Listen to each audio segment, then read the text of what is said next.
Hello everyone, my name is Bhupen Sen. I am from Dynamic Coaching Institute Sagar. Okay, today we are going to discuss about some soil science question. आज हम कुछ soil science के question पर discuss करेंगे. If you like this channel, please do not forget subscribe and share. Okay, let's start today's class. आज हम कुछ soil science question के ऊपर डिस्कस करेंगे. सबसे पहली बात मैं आपको बता देना चाह रहा हूँ कि जो ये पर्टिकुलर जो क्वेश्चन मैं बता रहा हूँ बीएचयू के लिए है, जीआरएफ के लिए है और कोई भी गवर्नमेंट एग्जामिनेशन के लिए रहेगा, वहाँ पे बहुत हेल्पफुल रहेगा. लेकिन मोस्टली हम बात करेंगे तो बीएचयू के लिए सबसे ज़्यादा इंपॉर्टेंट रहेगा. ठीक है, मूव करते हैं हम लोग. यदि आपको कुछ भी डाउट वगैरह है तो आप प्लीज़ हमें कमेंट में बताएं कि सर हमको यहाँ पे डाउट आ रहा है, तो मैं जरूर आपको लोगों के लिए वीडियो बनाऊंगा. ठीक है, ओके, स्टार्ट करते हैं आज के लिए हम लोग आज की क्लास. देखो, सबसे पहले आप लोग क्या करना मिलता है कि जो मैं आपको सामने क्वेश्चन ला रहा हूँ, आप लोग उसको क्या करना मिलता है कि पुश कर लेना. फिर आप बताना उसका आंसर क्या आएगा. फिर मेरे द्वारा तो आंसर बताया ही जा रहा है मिलता है कि पर आप पुश करके उसको देख लेना. पहले आप लोग लगाने की कोशिश करना, फिर मेरे द्वारा दी गई जानकारी रहेगी, फिर उसको आप लोग संतुष्ट होना. ठीक है, देखो सबसे पहले हम आगे बढ़ेंगे मिलते हैं कि सबसे पहले जो फर्स्ट नंबर क्वेश्चन बोल रहा है, क्या बोला मिलता है कि an intragenous group of dark calcareous soil high in clay and having a mainly mantle type of clay are called is. तो इसमें क्या रहता है मिलता है कि ऐसी को मतलब ऐसी कौन सी सॉइल रहेगा कि जिसमें जो मतलब मिनरल है वो कौन सा मिनरल है मिलता है कि मांट मोरिलोनाइट. ठीक है, आप लोगों को पता है मिलता है कि जो मांट मोरिलोनाइट है ये कौन सी सॉइल का मुख्य मिनरल है. तो जो मांट मोरिलोनाइट है ये कौन सी सॉइल का मिनरल मिलता है कि ब्लैक सॉइल. आप लोग जानते मिलते हैं कि as you know all member कि जो ब्लैक सोइल रहती है, ब्लैक सोइल का जो मिनरल की हम बात करेंगे तो ब्लैक सोइल का कौन नहीं मिलता है कि मांटा मोलिनाइट. जैसे आप लोग जानते मिलते हैं कि केवलिनेट की हम बात करेंगे तो केवलिनेट किसका मिलता है कि लेटराइट सोइल का है. एकदम रेड सोइल की हम बात करेंगे तो रेड सोइल का कौन सा मिलता है कि हेमेटाइट है. ठीक है, तो इसी प्रकार से हम बात करेंगे. सबसे पहले हम बात करते मिलते हैं कि यहाँ पे एक शब्द दिया गया है, रेंगुर शब्द दिया गया है. तो ध्यान रखना मिलता है कि रेंगुर शब्द आया मिलते हैं कि रेंगुर जो शब्द आया मिलते हैं मिलने तरीके से रेंगुर शब्द जो है मिलते हैं कि regur form the comes under form the Telugu word. किसी में आ रहा है मिलते किसी तेलुगु वर्ड से आया है. तो ध्यान रखना हम बात करते मिलते कैसे रेंगुर सॉइल की हम बात करते हैं तो रेंगुर जो सॉइल रहेगा वो किसको बोलते मिलते कैसे ब्लैक सॉइल को बोलते हैं. ठीक है, ध्यान रखना मिलते कैसे रेंगुर सॉइल को हम ब्लैक सॉइल बोलेंगे या तो ब्लैक कॉटन सॉइल भी हम बोलेंगे मिलते कैसे. तो ध्यान रखना जो मांट मोरिलोनाइट मिनरल है ये किसका मिलते कैसे ब्लैक सॉइल का है. और ध्यान रखना जो ब्लैक सॉइल रहती है कौन से ऑर्डर से बिलोंग करती है मिलते कैसे वर्टी सॉइल से बिलोंग करती है. ठीक है, तो ध्यान रखना जो मांट मोरिलोनाइट रहेगा इसका जो फर्स्ट आंसर आएगा क्या आएगा मिलते कैसे ए आएगा रेंगुर सॉइल. आगे हम मूव करते मिलते हैं optimum bulk density in the soil should be in the range. Optimum bulk density कितना होना चाहिए मिलते हैं ध्यान रखना जो ऑप्टिमम बल्क डेंसिटी होना चाहिए वो कितना होना चाहिए मिलते हैं 1.33 होना चाहिए. यदि हम पार्टिकल डेंसिटी की हम बात करेंगे तो नॉर्मल सॉइल का जो पार्टिकल डेंसिटी होगा वो कितना होगा मिलते हैं 2.66 ग्राम प्रति घन सेंटीमीटर. और यहाँ पे भी कितना का मिलते हैं 1.33 ग्राम प्रति घन सेंटीमीटर. मतलब 1.33 ग्राम घन सेंटीमीटर मतलब किसके अंतर्गत आ रहा है मिलते हैं 1.2 से लगा के 1.6 के अंतर्गत इस रेंज के अंतर्गत आ रहा है. ठीक है, देन एक ना पार्टिकल डेंसिटी और बल्क डेंसिटी के बारे में क्वेश्चन मैक्सिमम आते हैं. नेक्स्ट क्वेश्चन की हम बात करेंगे the maximum amount of water which a soil can hold after free drainage has caused is called bye. ठीक है, तो क्या मिलते हैं कि जैसे हम ये फॉर्म है हमारा पर्टिकुलर तो इस फॉर्म पे क्या करेंगे मिलते हैं कि इससे जो ड्रेनेज कंडीशन रहता है मतलब यहाँ पे क्या मिलता है कि इससे पूरी तरीके से जल भरा हुआ है. यहाँ इसके जैसे हम जल इसको बाहर करेंगे तो उसके बाद जो सॉइल में क्या रहते हैं मिलते हैं कि जो जल बचेगा मिलते तरीके से तो जो जल बचता है मिलते हैं कि मैक्सिमम अमाउंट में उसे हम क्या बोलते हैं मिलते हैं कि वाटर होल्डिंग कैपेसिटी जिसको हम क्या बोलेंगे मिलते हैं WHC वाटर होल्डिंग कैपेसिटी. जो सबसे ज्यादा किसके होते हैं मिलते हैं कौन सी क्रॉप की होती है. वेरी गुड, बहुत शानदार. किसके लिए मिलते हैं फिंगर मिलेट की.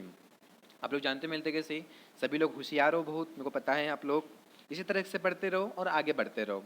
आई गॉड ब्लेस यू, आप लोग जरूर सक्सेस होंगे. चलो नेक्स्ट हम बात करेंगे what is the pH of calcareous soil. Calcareous soil का जो पीएच रहेगा वो कितना रहेगा. तो ध्यान रखना सबसे पहले हम बात करेंगे टोटल पीएच की हम बात करेंगे. टोटल पीएच की रेंज कितना होगा मिलते हैं कैसे 0 से कितना होता है 14 होता है. कितना होता है 14 होता है. 7 पे क्या रहता है न्यूट्रल रहता है. 7 से नीचे एसिटिक कंडीशन होगा. 7 से 8.5 पे सेलाइन कंडीशन होगा और 8.5 से 14 पे कौन सी कंडीशन होगा मिलते हैं कैसे अल्कलाइन सॉइल. तो यहाँ पे बात करने मिलते हैं कैसे जो कैलकेरियस सॉइल रहता है इसका जो पीएच रहेगा कैलकेरियस सॉइल का इसका पीएच कितना का मिलता है कैसे 8 से 8.5 रहता है. ठीक है, मूव करते हैं हम लोग आगे. Which of the flying are the secondary mineral, आप लोग जानते हो मिलते कैसे, जो सेकेंडरी मिनरल किसको बोलेंगे, सेकेंडरी मिनरल उसको कहा जाता है कि वह मिनरल जिसकी साइज कितना रहेगा मिलते हैं, जिसका साइज 0.002 mm से कम रहेगा, वो सारे के सारे जो मिनरल रहते हैं वो किस में आते हैं मिलते कैसे, सेकेंडरी में। आप लोग जानते हैं मिलते कि जो क्ले सॉइल रहता है, क्ले सॉइल का साइज कितना रहेगा, तो क्ले सॉइल का जो साइज रहता है वो 0.002 mm से कम रहता है, तो उसमें सारे क्ले मिनरल्स आ गया, एमोर्फोस आ गया, आयरन और सिलिकेट आयरन तथा एल्यूमिनियम। ध्यान रखना जो आयरन एंड एल्यूमिनियम रहता है इसको हम क्या बोलते हैं मिलते कैसे, सिस्को ऑक्साइड भी कहा जाता है। तो इसका जो फाइनली आंसर होगा वो क्या आंसर होगा मिलते कैसे, डी आंसर। नेक्स्ट हम आगे बढ़ेंगे मिलते कैसे, water is the concentration of pure water. ध्यान रखना प्योर वाटर का जो कंसंट्रेशन रहेगा वो कितना रहेगा मिलते कैसे, इसको डायरेक्ट याद कर लेना, कितना रहेगा मिलते कैसे, 15.5 मोल प्रति लीटर। यदि हम बात करेंगे कि जो मैक्सिमम डेंसिटी रहती है वाटर की, मैक्सिमम डेंसिटी कितनी रहेगी, तो वाटर की जो मैक्सिमम डेंसिटी रहती है वो कितनी रहती है मिलते कैसे, 4 डिग्री सेंटीग्रेड। नेक्स्ट हम आगे मूव करते हैं, what is the example of exfoliation. ठीक है, ध्यान रखना, what do you mean exfoliation, do you know, very good, बहुत सारे लोग जानते हैं एक्सफोलिएशन क्या होगा। एक्सफोलिएशन का मतलब क्या होगा कि जब क्या होगा मिलता है कि सन का रेडिएशन दिन में आता है, चट्टानें क्या हो जाती है, हॉट हो जाती है, और नाइट में कैसी हो जाती है मिलते है कि कूल हो जाती है। That is a process is called by exfoliation. और ध्यान रखना exfoliation belong to to mineral, एक द फर्स्ट नंबर ग्रेनाइट और सेकंड नंबर क्या मिलते हैं कि बेसाल्ट। ध्यान रखना एक्सफोलिएशन का दो मिनरल आते हैं, एक ग्रेनाइट होता है और एक क्या मिलते हैं कि बेसाल्ट हो जाता है, जिसका जो फाइनली आंसर होगा, फाइनल आंसर क्या होगा मिलते हैं कि सी होगा। ठीक है, ध्यान रखना एक्सपोल्यूशन या एक्सपोल्यूशन के अंतर्गत जो चट्टान रहती है उसका जो क्या होगा मिलता है कि जो साइज हो जाता है वो किस होता है मिलता है कैसे, ऑनियन लाइक स्ट्रक्चर हो जाता है। आगे हम मुंह करते मिलते कैसे, iron is absorb by plant in the ionic form. ध्यान रखना मिलते कैसे कि जो प्लांट रहते हैं वो आयरन को कौन से फॉर्म में एब्जॉर्ब करते हैं, तो कौन से फॉर्म में एब्जॉर्ब करेंगे मिलते कैसे, फेरस के फॉर्म में एब्जॉर्ब करेंगे। फेरस मतलब क्या होगा मिलते कैसे, डबल प्लस वाला, जो आयरन पे डबल प्लस रहते हैं उसको हम क्या बोलते हैं, फेरस बोल देंगे, जिस पे ट्रिपल प्लस रहते हैं उसको हम क्या बोलते हैं मिलते कैसे, फेरिक बोलते हैं। ठीक है, ट्रिपल को हम क्या बोलते हैं मिलते कैसे, फेरिक बोलेंगे, डबल को हम क्या बोलते हैं मिलते कैसे, फेरस बोलेंगे। तो प्लांट जो आयरन को ऑब्जर्व करेगा कौन से फॉर्म में ऑब्जर्व करेगा मिलते कैसे, फेरस फॉर्म में ऑब्जर्व करेगा। Is the very most important, maximum यहाँ से क्वेश्चन पूछे जाते हैं, ध्यान रखना मिलते तरीके से। चलो मूव करते हैं हम लोग आगे। नेक्स्ट क्वेश्चन बोला मिलते कि से the development of the grey horizon smooth some part of profile due to the poor drainage condition. That वहाँ पे पुअर ड्रेनेज कंडीशन मतलब वहाँ पे कौन सी कंडीशन अप्लाई मिलते कैसे, वाटर लॉर्ड कंडीशन। आप लोग देखते मिलते कैसे वाटर लॉर्ड कंडीशन जहाँ पे अप्लाई होती है तो वहाँ पे क्या होते मिलते कैसे, नीली हरी सेवाल जमा हो जाती है, जिसको हम क्या बोलते मिलते कैसे, ब्लू ग्रीन ग्रे भी बोलते मिलते कैसे।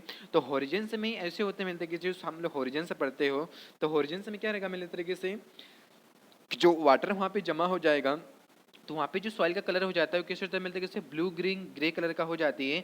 इसी कारण से ये जो प्रक्रिया होती है इसको हम क्या बोलते हैं मिलते हैं कैसे, गेलिजेशन। क्या बोलेंगे मिलते हैं कैसे, गेलिजेशन। ध्यान रखना gleization comes under form of the Russian word है, एक रशियन वर्ड से लिया गया है, it is very most important. Next हम आगे बढ़ते मिलते कैसे, what does is follow conduction of electricity. ध्यान रखना मिलते कैसे, ऐसा कौन सा लॉ है जो किसको फॉलो कर रहा है मिलते कैसे, कंडक्शन इलेक्ट्रिसिटी को फॉलो कर रहा है। ध्यान रखना इलेक्ट्रिसिटी आया मतलब किसको दर्शा रहा है मिलते कैसे, ओहम्स लॉ को दर्शा रहा है। तो फाइनली इसका जो आंसर होगा वो किसको होगा मिलते कैसे, ओहम्स लॉ आएगा। ठीक है, ध्यान रखना फूरिश लॉ आप लोगों को पता है, फूरिश लॉ किस पे डिपेंड करता है मिलते कैसे, कंडक्शन पे। जो फूरिश लॉ रहता है, फूरिश लॉ किस पे डिपेंड करता है मिलते कैसे, कंडक्शन पे डिपेंड करता है। आप लोगों को पता है मिलते कैसे कंडक्शन, कंडक्शन क्या होता है, सॉलिड से सॉलिड पार्टिकल में जो ट्रांसफर मतलब हीट का ट्रांसफर होता है, that is the process called by conduction. और जो कंडक्शन डिपेंड करेगा ये किस पे डिपेंड करेगा मिलते कैसे, फूरिश लॉ पे डिपेंड करेगा। स्टोक लॉ भी पता है मिलते कैसे, sedimentation of soil particle is called by Stoke law. ठीक है, या तो विस्कोसिटी हम बोल सकते हैं। हेनरिच लॉ पता है आप लोगों को, सॉल्युबिलिटी जो गैसेस का डिपेंड करेगा वो कौन सा लॉ होता है मिलते कैसे, हेनरिच लॉ होगा। और जो इलेक्ट्रिसिटी जो डिपेंड करेगा वो किस पे डिपेंड करेगा मिलते कैसे, ओहम्स लॉ पे डिपेंड करेगा। It is a very most important. देखो यहाँ पे बोला मिलता है कैसे कि जो सॉलिबिलिटी ऑफ गैसेस रहेगा किस पे डिपेंड करेगा, तो सॉलिबिलिटी जो डिपेंड रहेगा वो किस पे डिपेंड करेगा मिलते कैसे, हेनरिच लॉ पे डिपेंड करेगा। नेक्स्ट हम आगे बढ़ते मिलते कैसे, सॉइल वाले डिस्ट इन्फेक्टिस फंगस मतलब ऐसा वायरस जो किसको इफेक्ट कर रहा है, फंगस को इफेक्ट कर रहा है, उसको हम क्या बोलेंगे, तो उसको हम क्या बोलते हैं मिलते कैसे, माइकोफेज। आप लोग जानते हैं देखिए फंगस की स्टडी को हम क्या बोलेंगे, माइकोलॉजी बोलेंगे। तो जब माइकोलॉजी जो किसी फंगस को इफेक्ट करेगा तो उसको हम क्या बोलेंगे मिलते कैसे, माइकोफेज मतलब ऐसा वायरस जो फंगस को इफेक्ट कर रहा है, डेट इज कॉल्ड बाय माइकोफेज। और डायरेक्ट बैक्टीरियोफेज क्या होगा कि ऐसा वायरस जो बैक्टीरिया को इफेक्ट कर रहा है उसको हम क्या बोलेंगे मिलते कैसे, बैक्टीरियोफेज। अब लोग बताओ एल्गी की स्टडी क्या बोलेंगे, एल्गी की स्टडी को हम क्या बोलते हैं, एल्गियोलॉजी बोल देंगे, या तो क्या बोलेंगे मिलते कैसे, फाइकोलॉजी। तो ऐसा वायरस जो एल्गी को नुकसान पहुंचाएगा उसको हम क्या बोलेंगे मिलते कैसे, फाइकोलॉजी। नेक्स्ट हम बात करते हैं मिलते कैसे pyroxene mineral is the example. ध्यान रखना पायरोक्सिन जो रहेगा एक किसका एग्जांपल है। सबसे पहली बात ध्यान रखना जो पायरोक्सिन है और जो पायरोक्सिन ही है और क्या मिलते कैसे एम्फीबोलिस। पायरोक्सिन और जो एम्फीबोलिस है ये दोनों कैसे मिलते कैसे प्राइमरी मिनरल है। आप लोग पढ़ते मिलते कैसे कि ऑक्सीजन शेयरिंग के आधार पर जो सिलिकेट के लिए मिनरल रहते हैं उसके 5 टाइप होते हैं, ठीक है। सबसे पहले बात करेंगे क्या को मिलते कैसे निसोसिलिकेट, सोरोसिलिकेट, आइनोसिलिकेट, फाइलोसिलिकेट और क्या रहेगा मिलते कैसे टेक्टोसिलिकेट। तो ध्यान रखना है जो आइनोसिलिकेट रहेगा इसके क्या मिलते कैसे अगेन 2 टाइप में है, एक पायरोक्सिन रहता है और एक एम्फीबोलिस रहता है। तो ध्यान रखना मिलते कैसे जो पायरोक्सिन है वो किसका एग्जाम्पल है मिलते कैसे सिंगल चेन का। पायरोक्सिन एग्जाम्पल किसका मिलते कैसे सिंगल चेन का। और जो एम्फीबोलिस जो एग्जाम्पल है ये किसका मिलते कैसे डबल चेन का, ठीक है। तो ध्यान रखना है इसको चेन सिलिकेट के लिए के आधार पे बांटा गया मिलते कैसे आइनोसिलिकेट इस again 2 type, first pyroxene and second number क्या रहेगा मिलते कैसे एम्फीबोलिस। तो जो पायरोक्सिन होता है सिंगल चेन के अंतर्गत आता है और जो एम्फीबोलिस होता है डबल चेन के अंतर्गत आता है। This is a very most important. आगे हम बात करेंगे मिलते कैसे what is the example of monomineralic. ध्यान रखना मिलते कैसे मोनोमेरेलिक क्या होगा मिलते कैसे मोनोमेरेलिक का वो होते हैं कि जिसमें क्या होगा मिलते कैसे कि जो क्या रहते हैं रॉक्स होती है तो rocks composed by only one mineral, ठीक है। तो रॉक से जो कंपोज रहेगा ओनली एक ही मिनरल से मिलकर बनी होती है उसको हम क्या बोलेंगे मिलते कैसे मोनोमेरेलिक। और ध्यान रखना मोनोमेरेलिक के अंतर्गत 2 एग्जांपल आते हैं, एक होता है मिलते कैसे ग्रेनाइट होता है, ठीक है, नहीं सॉरी ग्रेनाइट होगा, इसके अंतर्गत को मिलते कैसे ओलिवाइन, ठीक है। एक ओलिवाइन होता है और एक मिलते कैसे डिनाइट होता है जिसको हम पढ़ते हैं ओडी। तो एक ओलिवाइन होता है और एक एग्जांपल होता है जिसका नाम क्या मिलता है कैसे डिनाइट, ठीक है। तो आज का क्लास हम लोग आज आप लोग क्लास आज यहीं से समाप्त होता है। यदि आप लोगों को ये वीडियो अच्छा लगा हो तो please do not forget like share and comment, okay. Next हम आगे नेक्स्ट वीडियो में मिलेंगे हम लोग जल्दी ही। नेक्स्ट वीडियो में कल बनाऊंगा मिलते कैसे see you again in next video, ठीक है। Okay bye bye see you take care Jai Hind जय भारत। और वीडियो में आपको बताना भूल ही गया हूँ हमारा एक एप्लीकेशन भी आ रहा है बहुत जल्दी लॉन्च होने वाला है, आप लोग टेस्ट है उसी पे दोगे, ठीक है।